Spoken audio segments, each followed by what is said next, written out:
Hello and welcome to our weekly Q&A with the fund managers. Today we have James Henderson, fund manager of Henderson Opportunities Trust, an out-and-out growth vehicle, and Lowland investment company, an income and growth trust, where he's co-fund manager with Laura Foll.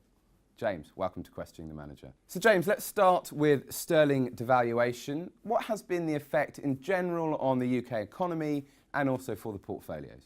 Well, it's going to be very mixed. It means that for the UK economy, there's the good side, that demand increases, our products look more attractive from people from overseas, and there'll be more overseas people coming here to visit, to spend in our shops because of the sterling devaluation.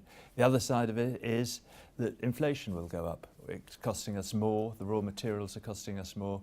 We don't manufacture enough in this country. We'll have to buy in a lot of manufactured goods that will be higher in cost, and that will mean that on the high street prices need to go up, and maybe some of those companies on the high street haven't got the pricing power to put them up. They'll see a margin squeeze with very little in high street retailers at the moment because of that. You'll need to be very good, you'll need to be specialists to succeed. And that applies to the whole portfolio in these times. The really good companies have got pricing power. There's a uniqueness about them that allows them to push prices up and actually preserve margin. So that's what we're focusing on. The Bank of England recently revised up their inflation forecast, saying next year it's going to go above their 2% target. So my question is this transitory, or is this more structural, where we're going to see pricing power and potentially increasing margins? I don't think it's necessarily as transitory as it has been in 2011, when the Bank of England had to write letters then because inflation got up towards 3 or 4%. It was only transitory because then the prices, things like the price of oil, were to shortly fall considerably. It's now, I think this time round, if wages pick up because of the higher inflation rate, it could become more entrenched. The Simon Ward, the economist here, thinks inflation will go towards 4% now. And at that 4% level, if we were to see wage growth coming in, wage increases coming in, using that 4%, then it could become more entrenched. I think some companies will be able to pass on these higher prices, and some, the competition will be too intense. In parts of the high street, we expect to see margins come under further pressure, because there's also the decline. There's the move from the high street to internet shopping.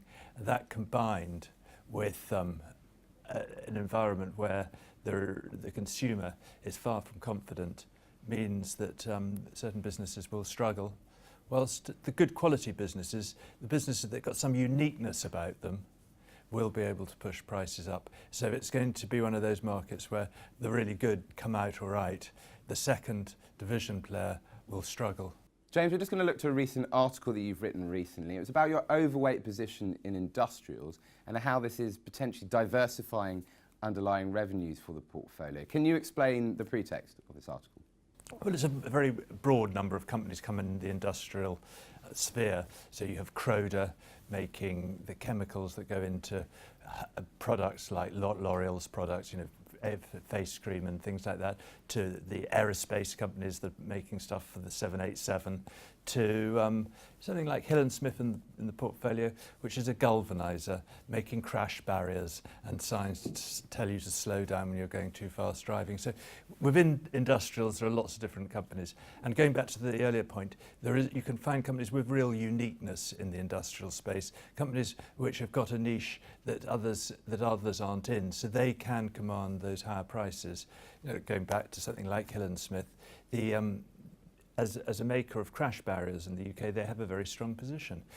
As the maker of the signs on the side of roads, they have a very strong position.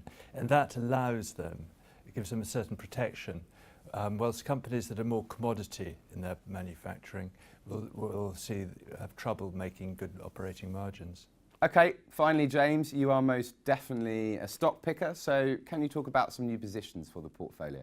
Yes, so successful companies will come in lots of different sectors. Good companies, there isn't a pattern to it. So two very different companies that we've been adding to recently.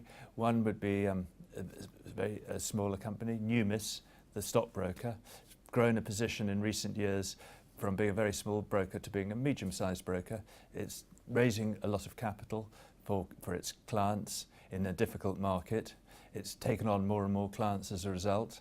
It's generating a lot of cash. It's got quite a lot of cash in its balance sheet. So we're expecting to see good growing dividends, hopefully good growing dividends from them. And there's the chance, because they've got so much retained earnings in there, that there could be maybe a special dividend sometime. The other end of the scale, British Airways. British Airways had dealt with a lot of their problems. The management's really been proactive in recent years, and the benefits of that are slowly coming through now. So we're expecting and hoping that the dividend and the earnings will grow well from here. James Henderson, thank you. Thank you, Marcus.